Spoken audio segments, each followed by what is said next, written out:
Well, hello and welcome to Doctor Who Online Adventures episode 3.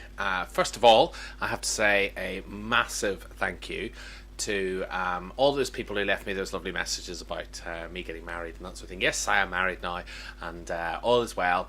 And whilst I was away on honeymoon, Doctor Who Online Adventures was never far from my mind. I posted a couple of little things on the Facebook group. If you haven't joined the Facebook group yet, please do join it. It's brilliant, and there's loads of really cool people talking about Doctor Who. Not just Doctor Who Online Adventures, but Doctor Who as well. The link's at the bottom. Okay, so you've just watched, let's bring us up to date. We've watched the first 3 stories of the season. Prophecy of the Daleks and Generation X and Heaven by Caleb Young. Unfortunately, Caleb didn't send me a video, so we can't do an interview with him.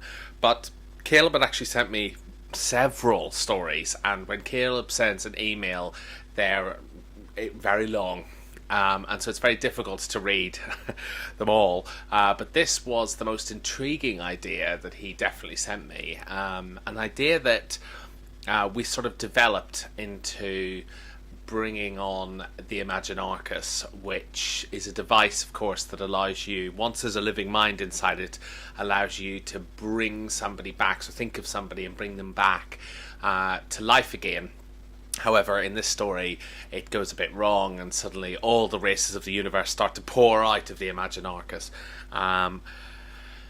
And there's, of course, 2 of them, and we don't know where the second one is, but the planet itself was too big to be the Imagined Arcus. It is actually a device that's now been trapped in the void. But unfortunately, Maria's gone with them. The Doctor thought that in order to save everybody, it would be a great idea to throw everything that was related to the Imagined Arcus into the void. Unfortunately, that meant Maria went with them. Will the Doctor return? Who knows? What's happened to the TARDIS? Where is everything? Well, now you're going to watch a story on Friday by Sebastian J. Brick that picks up from that, and it's called Cold Equations. It's a great 3-part story. Originally, it was a 4-part story, but we'll come to that when we talk about that one in episode 3. I want to answer just a few questions on the YouTube channel. One from 2000 Doctor Who 1. How long do these Doctor Who Online Adventures take? Forever. They really do take a long time. Not so much to film. To plan is probably a day, and to film is probably a day.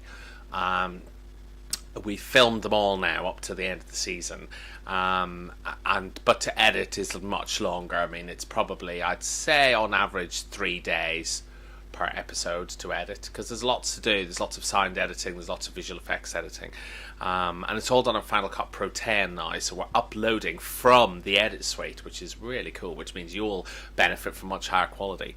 Time Lord Geek 16, how do you move the time rotor up and down? That is a trade secret and shall never be revealed.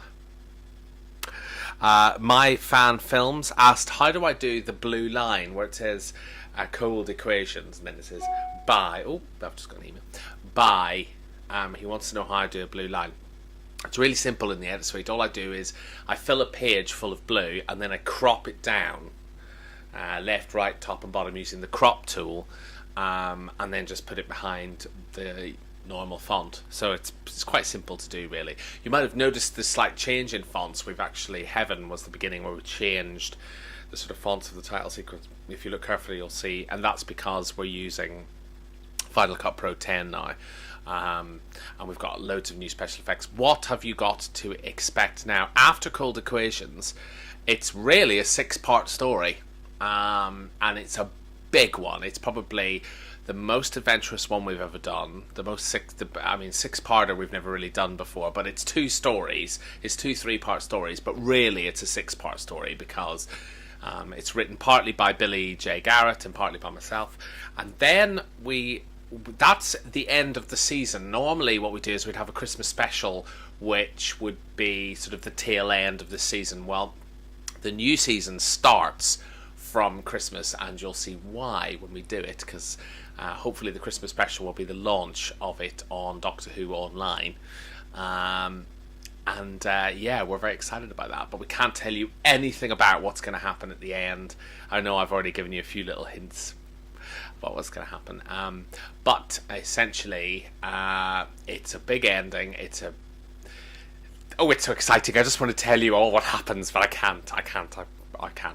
But I saw the new Doctor Who Series 7 trailer this week. Sadly, Mary Tam died. Very sad for the world of Doctor Who.